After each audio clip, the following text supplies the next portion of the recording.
अब आइए आगे बढ़ते हैं। बड़ी खबर से आपको रूबरू करवा दें। लोकसभा चुनाव पर कांग्रेस की बड़ी बैठक, राहुल खड़गे के नेताओं के साथ बैठक शुरू हो चुकी है। ये बड़ी जानकारी है।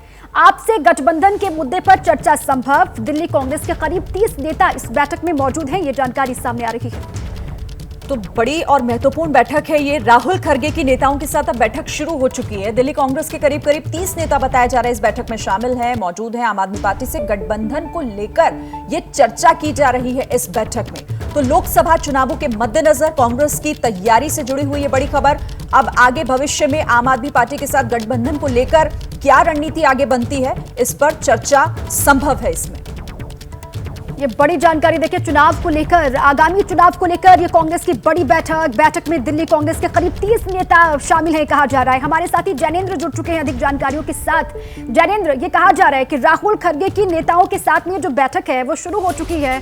कितने नेता यहाँ पर पहुंचे हुए हैं, कौन कौन इस बैठक का हिस्सा और क्या रहेगा एजेंडा?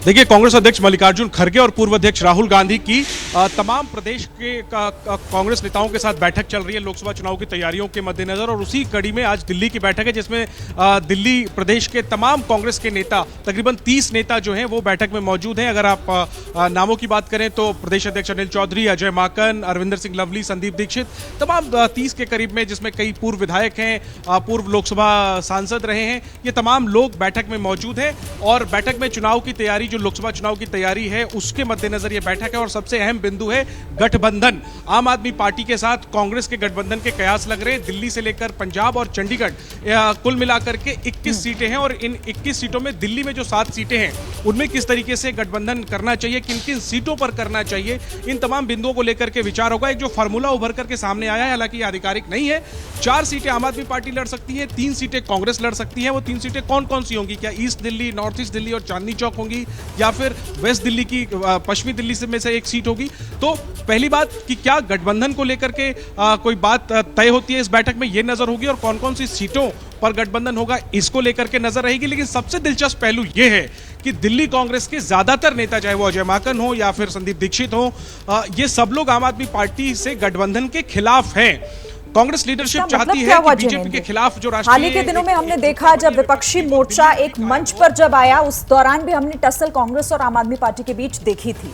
आप कह रहे हैं कि एक बड़ा तबका दिल्ली कांग्रेस का जो है वो नाराज है, मतलब वो खिलाफ है इस गठबंधन के। तो फिर क्या माना जाए, रणनीति क्या हो सकती है आगे? आलाकमान कैसे मनाएगा फिर इन्हें? बिल्कुल, देखिए, कांग्रेस लीडरशिप ये चाहती है कि बीजेपी के खिलाफ 2024 लोकसभा चुनाव में पूरे देश भर में एक साझा उम्मीदवार देने की रणनीति बन रही है, वो रणनीति दिल्ली में भी कायम हो। दिल्ली में बीते 2 चुनावों से बीजेपी क्लीन स्वीप कर रही है, इस बार ऐसा ना हो पाए, इसलिए आम आदमी पार्टी और कांग्रेस को गठबंधन करना चाहिए, ये सोचना है कांग्रेस लीडरशिप का।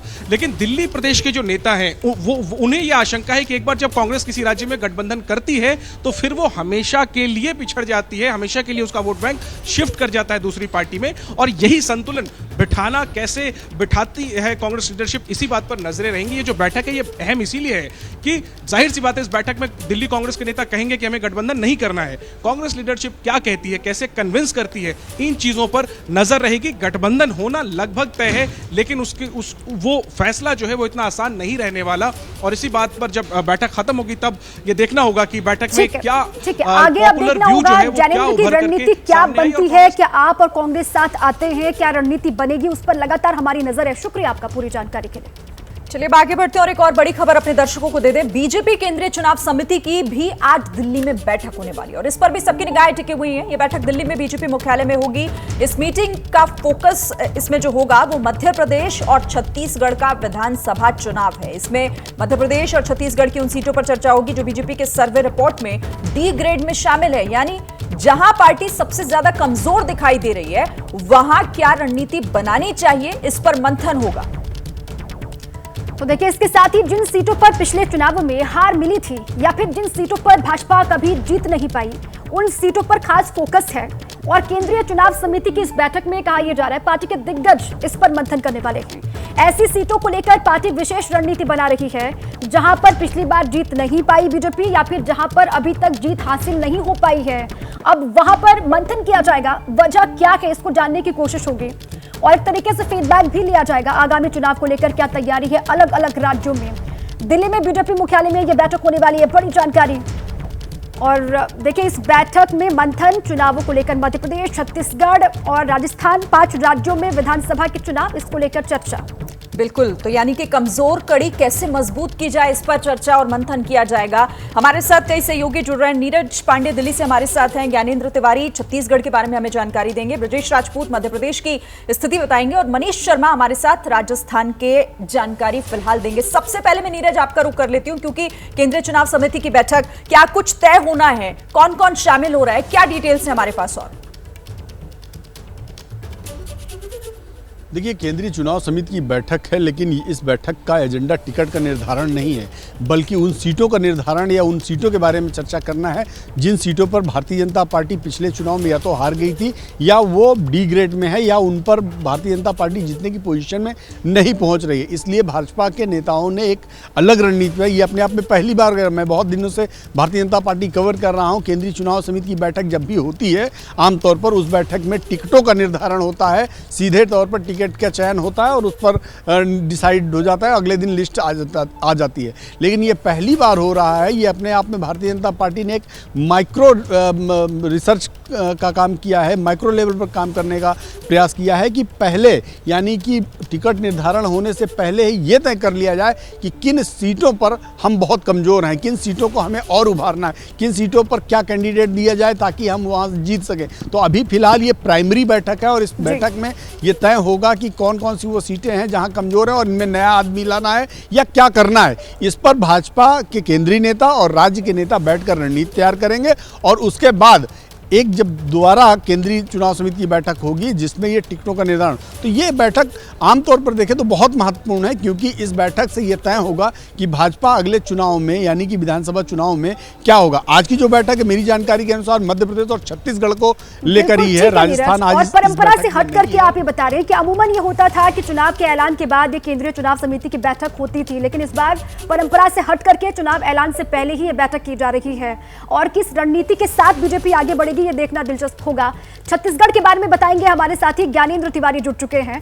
ज्ञानेंद्र, क्या जानकारी है छत्तीसगढ़ को लेकर? वहां किस तरीके से चर्चा की जाएगी, कांग्रेस को किस तरीके से बेदखल करना है, बीजेपी वापसी किस तरीके से करे, इन्हीं तमाम पहलुओं पर चर्चा होगी।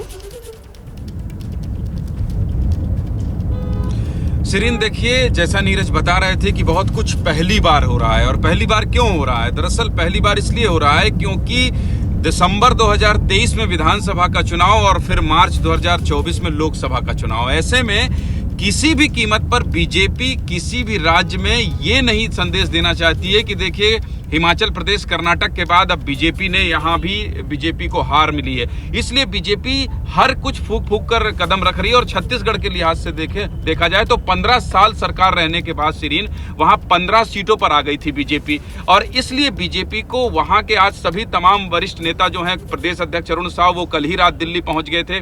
रमन सिंह हैं, पवन साय हैं, संगठन मंत्री, इसके अलावा नेता प्रतिपक्ष नारायण चंदेल हैं, अजय जामवाल हैं, ये सभी लोग पहुंचे हैं अभी दिल्ली। और दिल्ली में जो है शाम को बैठक होगी। इसके बाद ये तय होगा कि भूपेश बघेल को, जो लगातार ब्रांड भूपेश, छत्तीसगढ़ियावाद पर राजनीति और सियासत करने में माहिर हैं और एक अलग तरह का माहौल बनाया है उन्होंने प्रदेश में छत्तीसगढ़ियावाद की राजनीति को लेकर, तो निश्चित तौर पर जो हारे हुए कैंडिडेट हैं, बीजेपी में ये भी चर्चा थी सिरीन की जो पुराने लोग हैं उनको टिकट बिल्कुल नहीं दिया जाएगा। लेकिन पिछले कुछ दिनों में ये देखा गया कि पुराने लोगों को ऐसे दरकिनार नहीं किया जा सकता और बिना उनके चुनावी मैदान में नहीं जाया जा सकता। तो वो सभी रणनीति हैं जो कितने बार हारे हैं और जो लोग नए कैंडिडेट हैं बिल्कुल युवा चेहरों पर फोकस होगा। तो ऐसे में जातिगत समीकरण को लेकर चर्चा करना बहुत जरूरी है, क्योंकि जाति के आधार पर जिस तरह से ओबीसी की पॉलिटिक्स भी है बीजेपी के ज्ञानेंद्र की समीकरण किसी भी तरीके से फेल ना हो जाए। बिल्कुल माइक्रो लेवल पर काम हो रहा है, जैसा नीरज बता रहे थे। आप सभी हमारे साथ रहिएगा, क्योंकि चुनाव की तैयारियां कितनी तेजी से अब किस दिशा में आगे बढ़ रही हैं, ये हमारे सहयोगी बता रहे हैं। बीजेपी की केंद्रीय चुनाव समिति की बैठक होने वाली है और बड़ी खबर जान लीजिए आप, चुनाव समिति की बैठक में शिवराज भी शामिल होने वाले हैं। जानकारी ये है, सीएम शिवराज सिंह चौहान शामिल होंगे इस बैठक में। मध्य प्रदेश संगठन के बड़े नेता भी शामिल होंगे, ये जानकारी सामने आ रही है। तो मध्य प्रदेश के मुख्यमंत्री शिवराज सिंह चौहान भी दिल्ली आ रहे हैं, इस बैठक में वो भी शामिल होने वाले हैं। मध्य प्रदेश में दोबारा से कमबैक किस तरीके से किया जाए, इस पर लगातार फोकस। और देखिए, ये कहा जा रहा है कि इस बैठक में मध्य प्रदेश के और भी बड़े नेता शामिल होने वाले हैं। और हमारे सहयोगी लगातार इस बड़ी खबर पर नजर बनाए हुए हैं। आप सीधा रुख करते हैं और लिए चलते हैं आपको मध्य प्रदेश। ब्रजेश राजपूत वहां से हमें जानकारी देंगे। ब्रजेश, मध्य प्रदेश में तो इस बार देखिए पूरी जो यहां पर फाइट है वो देने की कोशिश है कांग्रेस की तरफ से। पहले हिंदुत्व का मुद्दा और उसके बाद अब भ्रष्टाचार कमीशन खोरी।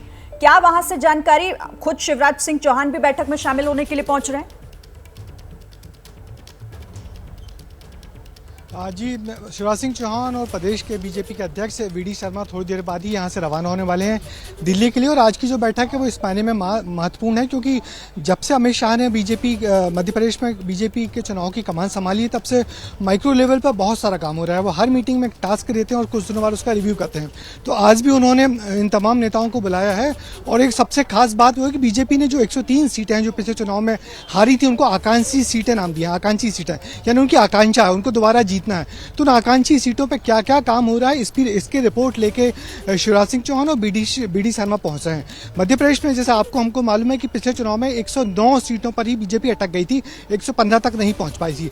ये अलग बात है कि किसी तरह जुगाड़ करके अब 128 पर बीजेपी आ गई है। मगर बड़ी बात यह कि इस बार फिर से कैसे कमबैक किया जाए, सत्ता को कैसे बचा के रखा जाए और कैसे जनता के बीच में जो एंटी एमएनसी का फैक्टर उसको डाइल्यूट किया जाए, इसके लिए अमित शाह ने कहा। और वहां पर तैयारियां क्या चल रही है ग्राउंड पर, ये जानने की कोशिश भी की जाएगी। मनीष शर्मा राजस्थान की जानकारी हमको देंगे, वो भी लगातार बने हुए हैं।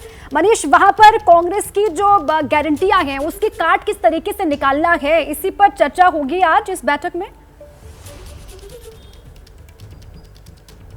निश्चित तौर पर राजस्थान सबसे बड़ा कांटा कहा जा सकता है बीजेपी के लिए, क्योंकि देश का सबसे बड़ा ऐसा राज्य है जहां पर कांग्रेस सत्ता में है। और मुख्यमंत्री अशोक गहलोत ने एक के बाद एक जो ताबड़तोड़ घोषणाएं की हैं उससे जनमानस में अशोक गहलोत और कांग्रेस के प्रति जिस प्रकार की लहर बनती दिख रही है, इस लहर की काट कैसे की जाए। क्योंकि मुख्यमंत्री अशोक गहलोत ने खजाना मानो खोल दिया है और साथ में ये प्रचार भी शुरू किया है कि अगर हमारी सरकार गई तो ये तमाम योजनाओं को बीजेपी सरकार बंद कर देगी। जनमानस में एक मनोवैज्ञानिक दबाव बनाने की तैयारी। ऊपर से कांग्रेस ने यह घोषणा की है कि सितंबर तक सभी 200 सीटों के प्रत्याशी तय कर दिए जाएंगे। ऐसे में बीजेपी के लिए अब सबसे बड़ी चुनौती है और इन्हीं चुनौतियों को कैसे पार करना है, यही मंथन आज इस बैठक में हो रहा है। होगा आगे जब ये मीटिंग शुरू हो जाएगी। तो बहुत शुक्रिया आप सभी का हमारे साथ जुड़ने के लिए, बातचीत के लिए नजर बनाकर रखिएगा। बाकी बढ़ते हैं और बात कयामत 8 अगस्त की। हिमाचल पर अगले 24 घंटे बहुत भारी है क्योंकि मौसम विभाग ने वहां बहुत भारी बारिश का अलर्ट जारी किया है। और अगर पहाड़ों पर मौसम को लेकर यह अनुमान सच हुआ तो यकीन मानिए तबाही और भी ज्यादा खौफनाक हो सकती है। बिल्कुल, और इसे देखकर आपकी रूह कांप जाएगी। हिमाचल में तबाही रुकने का नाम नहीं ले रही है। देवभूमि में मानसून की विनाश लीला जारी है। बिल्कुल, और हर गुजरते पल के साथ हालात और भी विकट होते जा रहे हैं। इंसानी बस्तियों में चट्टानी व हमले की तस्वीरें लगातार सामने आ रही हैं, जिनमें चंद सेकंड में देखते ही देखते इमारतें या तो ताश के पत्ते की तरह ढह रही हैं या फिर मलबे में दफन होती जा रही हैं। पहाड़ पर आई प्रलय लगातार लोगों के प्राण ले रही है और इस प्रलय की चपेट में आए लोगों को बचाने के लिए युद्ध स्तर पर रेस्क्यू ऑपरेशन भी अलग अलग हिस्सों में लगातार चल रहा है। एनडीआरएफ, आर्मी, एयरफोर्स के जवान संकट में घिरी देवभूमि में देवदूत की तरह मलबे के ढेर और सैलाबी उफान में फंसे लोगों को बचा रहे हैं।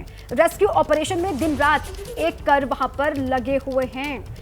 और देखिए, अलग अलग हिस्सों से हमारे साथी भी हमारे साथ जुड़े हुए हैं, उनके पास चलते हैं और अपडेट लेते हैं। बिल्कुल, शिमला से असीम बस्सी हमारे साथ सीधा जुड़ रहे हैं। सबसे पहले असीम का ही रुख कर लेते हैं। असीम, लगातार यहाँ कुदरत लोगों पर कहर बरपा रही है। अभी ताजा हालात क्या हैं, किस तरीके से रेस्क्यू ऑपरेशन चलाए जा रहे हैं? जी हाँ, आप सबको पता है कि सोमवार को यहाँ पे एक भारी लैंडस्लाइड हुआ था शिव मंदिर के ऊपर और अभी तक 13 जो हैं डेड बॉडीज़ को रिट्रीव कर लिया गया था। वो 13 पिलग्रिम्स थे जो माथा टेकने आए थे और 1 किलोमीटर ऊपर क्लाउड बर्स्ट हुआ और इतना हाई इंटेंसिटी से नीचे से ऊपर से मलबा नीचे गिरा कि पूरे जो शिव मंदिर की डबल स्टोरी बिल्डिंग थी उसको ही वॉश आउट करके ले गया। 13 बॉडीज़ रिट्रीव हुई हैं, लेकिन जो इनका मानना था कि 9-10 लोग अंदर शायद और ट्रैप हो सकते हैं। सो रेस्क्यू ऑपरेशन आप देख सकते हैं कि मेरे पीछे बड़ा फुल स्विंग पे चल रहा है, जहाँ पे जेसीपी मशीन्स का यूटिलाइज किया जा रहा है। यहाँ पे एनडीआरएफ के जवान हैं, आर्मी के जवान हैं, एसडीआरएफ है, लोकल एडमिनिस्ट्रेशन है। सो ये जो सामने कैमरा में आप देख सकते हैं ये वही स्पॉट है।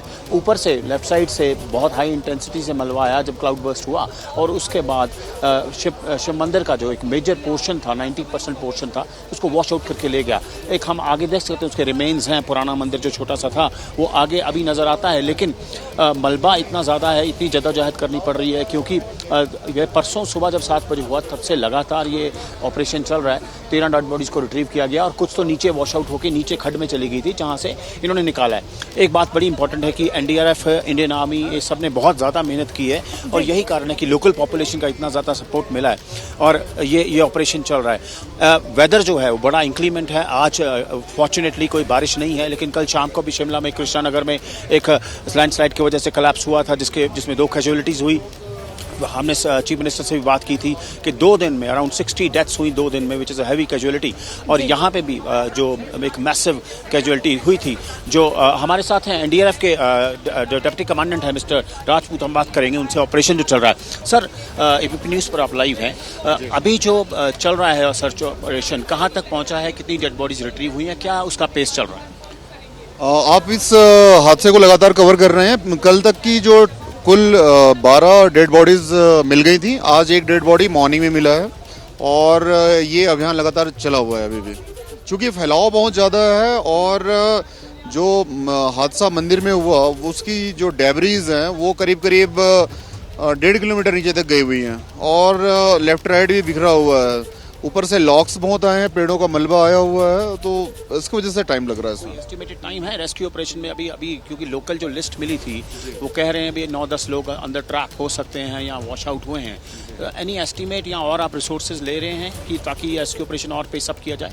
इसमें ऑपरेशन क्लोज करने का एस्टिमेशन बहुत ही मुश्किल है कह पाना। कारण ये है कि जैसा कि मैंने बताया कि एरिया काफ़ी लंबा चौड़ा है और डेब्रीज बहुत ज़्यादा है, लॉक्स बहुत हैं, तो इसमें वक्त लगेगा, लाजमी है।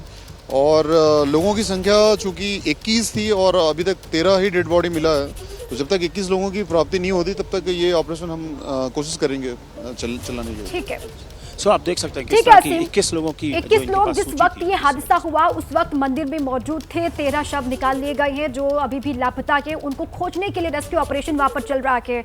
आपसे आगे भी अपडेट हम लेंगे, लेकिन सचिन जुड़ चुके हैं मंडी से। सचिन, वहां से क्या जानकारी है? और थोड़ी सी राहत वाली बात, असीम ये बता रहे थे कि आज बारिश कम से कम वहां पर नहीं हुई है, तो रेस्क्यू ऑपरेशन जो अलग अलग हिस्सों में चल रहा है उसमें थोड़ी सी राहत वाली बात है। सचिन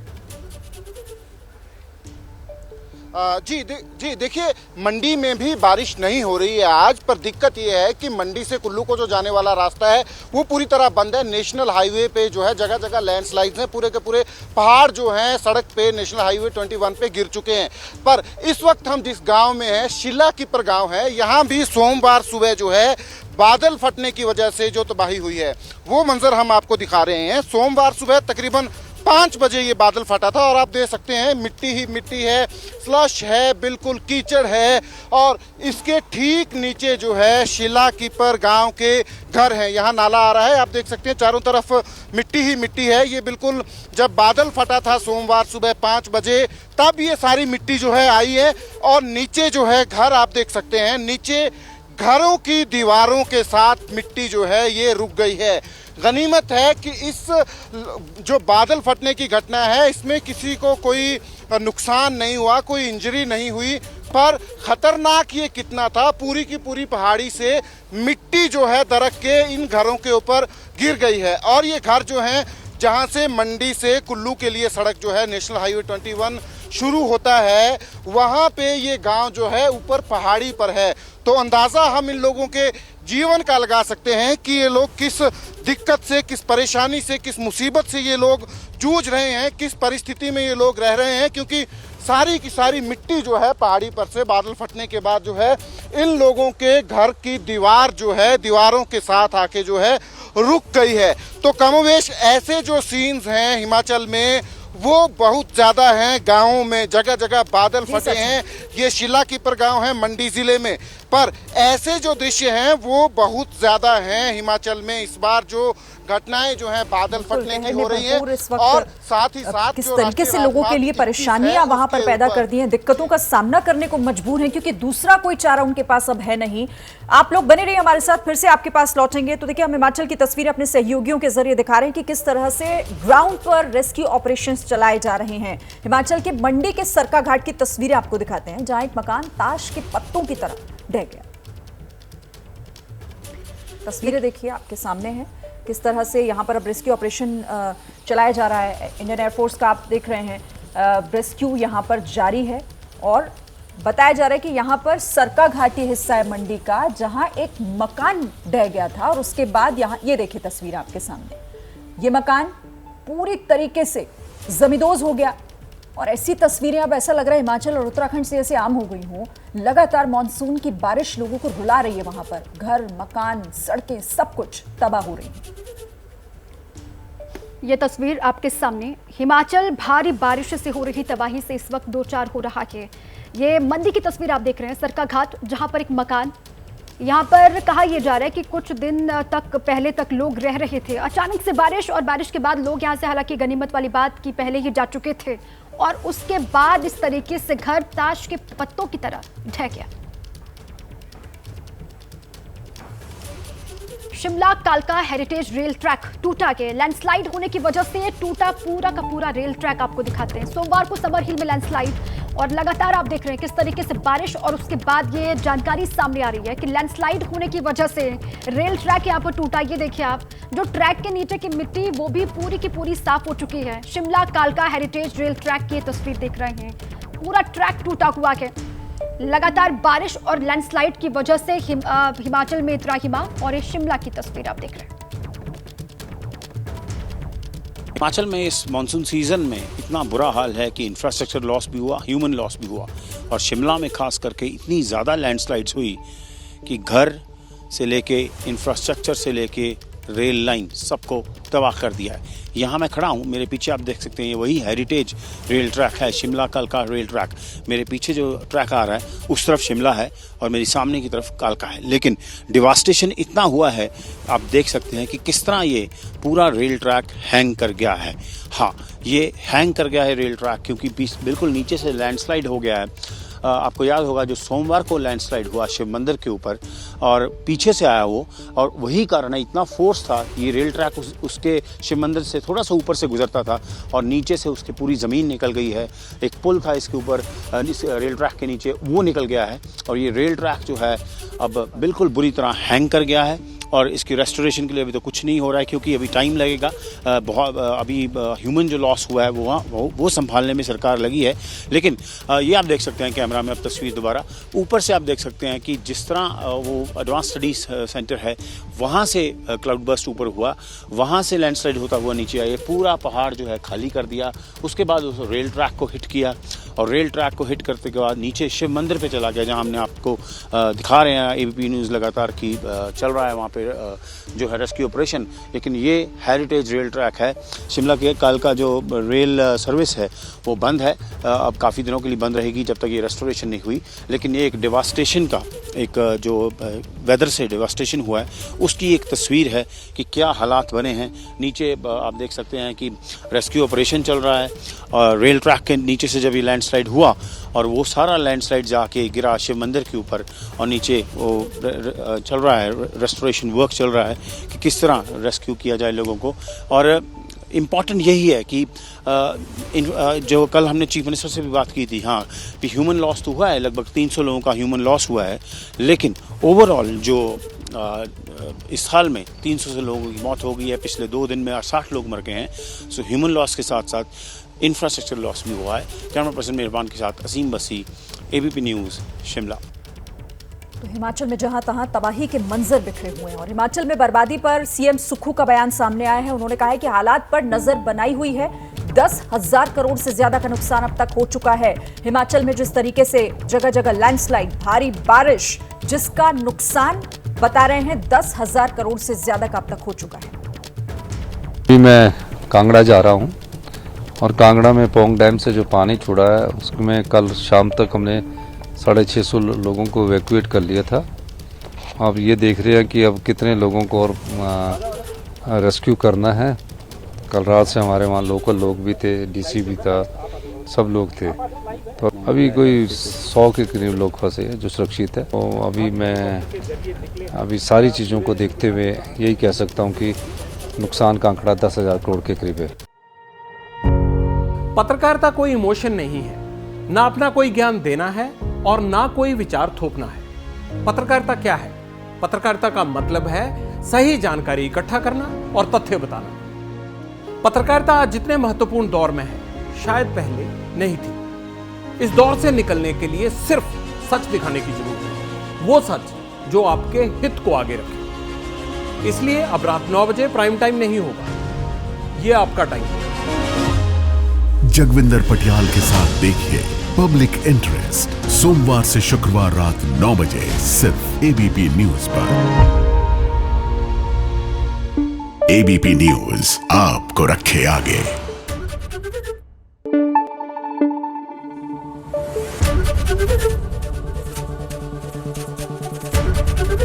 एबीपी न्यूज आपको रखे आगे।